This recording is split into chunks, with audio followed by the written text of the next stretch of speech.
Comme chaque mois, nous partons à la rencontre de celles et ceux qui façonnent Boulogne.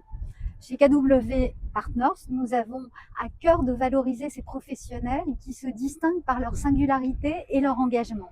De la même façon, un agent immobilier fait la différence par la qualité de son engagement et du lien qu'il crée avec son client. Et c'est donc tout naturellement que nous avons décidé de vous présenter Joa After School. Magali Flécheux, bonjour. Bonjour. Vous êtes la fondatrice de Joa After School.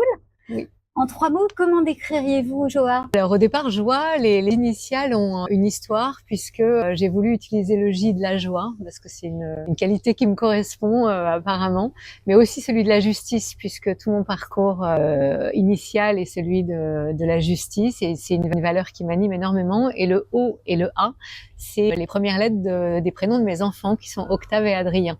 Voilà, c'est né comme ça, joie. Après, si je devais définir joie en 3 mots, je dirais peut-être que c'est grandir, comprendre et s'épanouir. D'accord. Alors j'allais vous demander quel était votre parcours avant la création de Joa, mais vous l'avez dit, donc vous venez du monde du droit?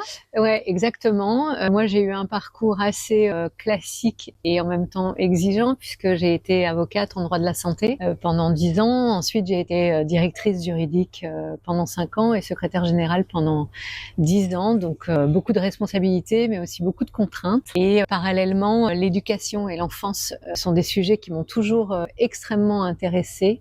Depuis ma jeunesse, quand j'avais le BAFA et que j'étais responsable d'un centre de loisirs pendant mes études, et ensuite avec l'éducation de mes enfants et tout ce que j'ai vu sur l'école, sur le harcèlement, sur la manière d'apprendre, la manière d'intéresser les enfants à l'école. Et je me suis formée à la philosophie pour enfants, les ateliers philo pour enfants, parce que c'est vraiment une passion. Et donc comment est née cette idée de Joa? En fait, au bout de 25 ans de vie professionnelle, je me suis demandé si j'avais un impact sur la vie des gens. Autant quand j'étais avocate, oui, mais en entreprise, je trouvais pas vraiment. Et j'ai eu envie d'avoir un impact sur la vie. Donc j'ai choisi le sujet qui m'anime le plus, qui est celui de l'éducation et de la transmission. Et j'ai voulu changer le monde à ma manière avec l'éducation, mais en apprenant aux enfants des choses qui me paraissent essentielles et qu'on n'apprend pas forcément à l'école, qui sont par exemple comprendre ses émotions, apprendre à dire non, réfléchir par soi-même, développer son esprit critique. Enfin, plein de sujets comme ça qui sont pour moi fondamentaux dans la vie d'adulte. C'est ce qui vous distingue des autres accueils périscolaires classiques? Peut-être. Moi, j'ai eu envie de les faire grandir. En fait, j'ai envie que chez Joa, on apprenne, mais on apprenne en s'amusant, et que l'enfant, en rentrant chez lui, ait l'impression de s'amuser, mais en réalité, il est rentré avec plein de nouvelles idées en tête. D'accord. Et comment est-ce que vous avez choisi le lieu, le quartier, le public visé? En fait, moi déjà j'habite Boulogne, Oui. donc pour moi c'était une évidence d'être à Boulogne ou pas loin. Je vis à Boulogne depuis 13 ans et avant je vivais dans le 16e, donc en fait c'est des quartiers aussi que je connais bien. J'ai été une maman Oui. de jeunes enfants. C'est des villes où il y a énormément de familles, des quartiers où il y a énormément de familles, et je pense qu'il y a une exigence éducative qui est très forte dans ces endroits. Alors j'avais envie de tester Joa, en tout cas ici, de faire la phase pilote ici. Et sur l'âge des enfants, j'ai voulu commencer à partir de l'âge de 6 ans.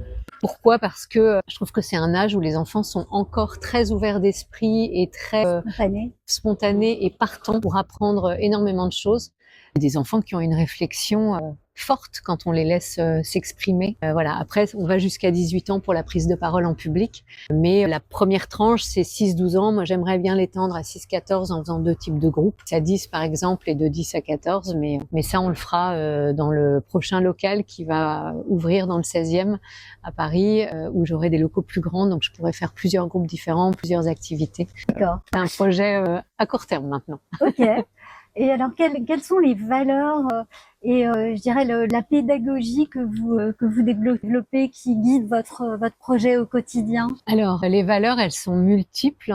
Comme j'ai dit, il y a la joie et la justice, mais il y a aussi la curiosité, l'esprit critique, la bienveillance et la sécurité. C'est une valeur extrêmement importante chez moi et chez Joa depuis le début. Je veux vraiment que les enfants se sentent chez Joa comme dans une maison, vraiment en sécurité, aussi bien avec les autres enfants qu'avec les adultes. Et l'exigence aussi. Voilà, tout ce qu'on fait est très réfléchi et très documenté et rien n'est laissé au hasard. Donc ça, c'est plutôt les valeurs. Après, pour définir la philosophie éducative de joie, parce qu'il y a une connaissance de soi qui est très importante. J'ai vraiment à cœur que les enfants apprennent à se connaître pour qu'ils deviennent qui ils sont. C'est d'ailleurs la baseline du logo de joie et qui est une phrase philosophique, mais c'est deviens qui tu es. Et c'est ce que je leur explique en début de vacances ou de saison. Tu es qui tu es, alors tu n'essaieras pas d'être quelqu'un d'autre et donc tu seras bien avec toi-même. Donc ça, c'est extrêmement important. On a beaucoup d'activités qui tournent autour de ça. Il y a aussi la sécurité, parce que je suis extrêmement révoltée contre toute violence faite aux enfants, soit à l'école, dans tout établissement périscolaire ou à la maison aussi. Donc c'est des sujets qu'on évoque énormément avec les enfants, notamment le consentement. On l'a fait cette semaine, apprendre à dire non, savoir se défendre si jamais on est victime de harcèlement, savoir se protéger ses parties intimes, en tout cas en avoir conscience et savoir que c'est interdit et que personne ne peut toucher à mon corps si je ne suis pas d'accord. Et puis après, il y a cette sécurité émotionnelle qui se passe quand on est chez Joie. Moi, j'explique aux enfants que chez Joie, il n'y a pas de punition, mais il y a une règle sur laquelle je ne transige pas, c'est la sécurité physique et la sécurité émotionnelle ou spirituelle ou morale. Et les enfants le savent très bien parce que maintenant, c'est eux qui expliquent aux autres. Donc en fait, tu ne seras jamais violenté chez Joie, ni par un adulte, ni par un enfant, que ce soit sur ton physique, que ce soit sur ton mental. Si jamais tu te sens mal, tu préviens un adulte en qui tu as confiance et on arrête toutes les activités et on en parle. Je l'ai déjà fait, hein, donc je l'ai expérimenté. Je suis intraitable sur ce sujet. Après, comme troisième principe à la philosophie éducative, il y a l'ouverture au monde. Alors, ça passe par plein de choses. Ça passe par toutes nos activités philanthropiques. On va à la rencontre de personnes qui s'engagent, donc des associations. La semaine prochaine, on va visiter des personnes âgées et on va parler de grandir et vieillir tous ensemble, par exemple. Mais on est allé voir aussi le Secours populaire, on est allé voir la Fondation Good Planet, enfin sur tous les sujets liés aux personnes âgées, au handicap, à l'écologie. Voilà, on accueillera toujours une association qui peut ouvrir l'esprit des enfants. Mais l'ouverture au monde, c'est aussi rencontrer des professionnels.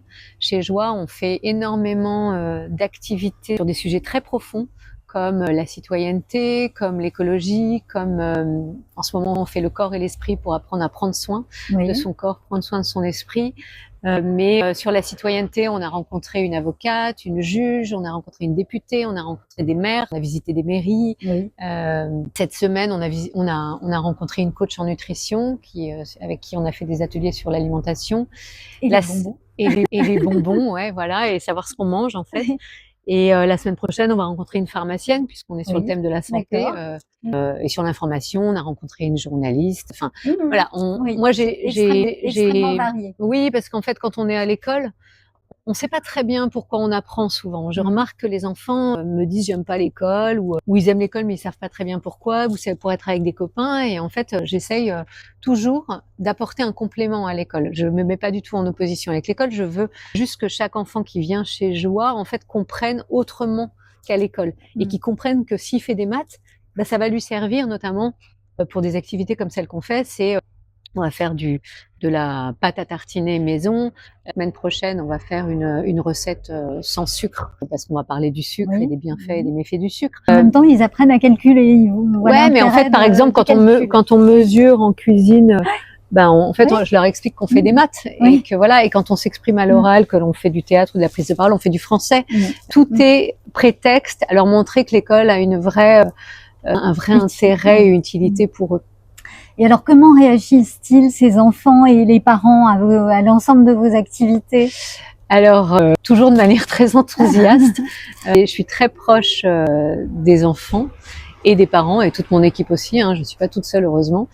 En fait, les enfants sont toujours très heureux toute la journée, sont toujours enthousiastes à toutes les activités qu'on fait. C'est les mots des enfants qui reviennent et qui, moi, m'enthousiasment parce que je les interviewe souvent, comme vous faites, pour savoir ce qu'ils pensent, ou en fin de journée, on fait un débrief sur les activités. Et c'est qu'ils me disent, moi, j'aime Joie parce qu'on apprend en s'amusant, donc ils comprennent tout, en fait. Il y a une plus grande qui m'a dit, qui a 12 ans, qui m'a dit, moi, ce que j'aime, c'est qu'on apprend la vie. Et c'est fabuleux parce qu'en fait, Ouais. ça, moi, je leur dis pas et ils le comprennent par eux-mêmes. Et après, s'agissant des parents, bah encore là, hier, il y a une maman, je lui disais que son fils était extrêmement intéressé par tout ce qui était alimentation et qu'il savait déjà beaucoup de choses. Et elle m'a dit, mais c'est grâce à Joie, tout ça. Et en fait, bah oui, peut-être parce qu'avec lui, on est ensemble tous les mercredis et qu'on a fait un mois sur l'alimentation.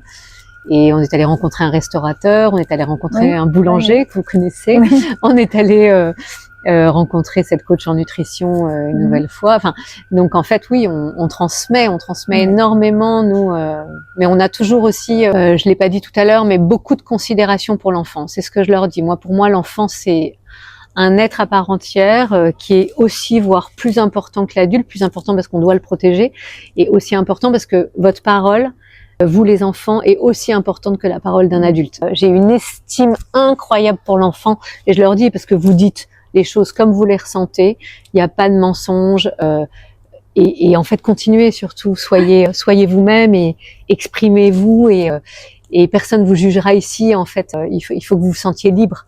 Enfin, moi, c'est comme ça que j'ai élevé mes enfants, hein, avec avec toujours le souhait de la confiance en soi.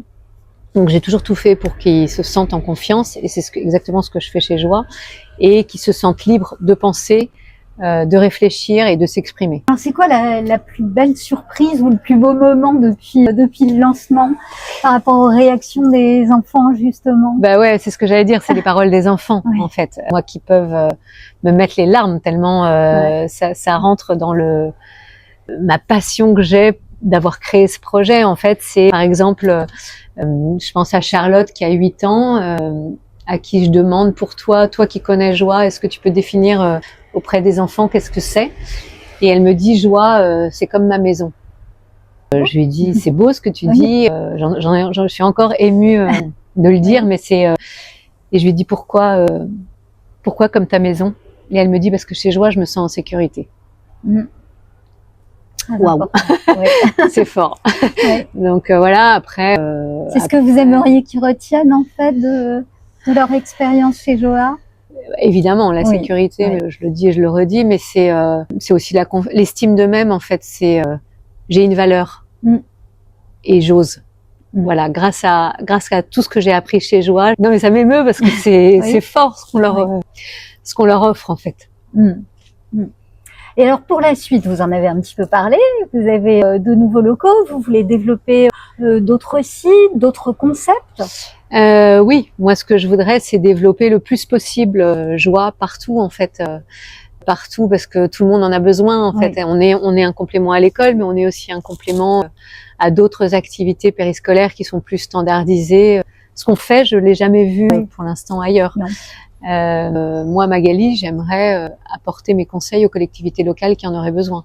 Je pense qu'aujourd'hui, le périscolaire a du souci à se faire au niveau du recrutement. Moi, comme j'ai été juriste et avocate, je connais parfaitement les règles. Moi, quand je recrute quelqu'un chez Joie, je lui demande son casier judiciaire, je lui demande une attestation d'honorabilité, je lui demande ses diplômes, je discute beaucoup avec chaque personne. Je suis présente quand elle est là la première fois, et les prochaines, enfin moi, toute mon équipe, j'ai vécu avec eux, donc je les regarde, je les observe. J'ai une autre technique de recrutement, c'est que quand la personne vient pour la première fois, en fait, je demande après aux enfants, on la garde. C'est aussi pour leur montrer que leur parole est considérée chez Joie. En fait, si vous trouvez que cette personne est formidable et qu'on doit la garder, eh ben on la gardera. Eh ben, écoutez, on souhaite longue vie à Joie After School, et bravo pour ce que vous faites. C'est formidable. Et merci beaucoup. Ouais, merci à toi.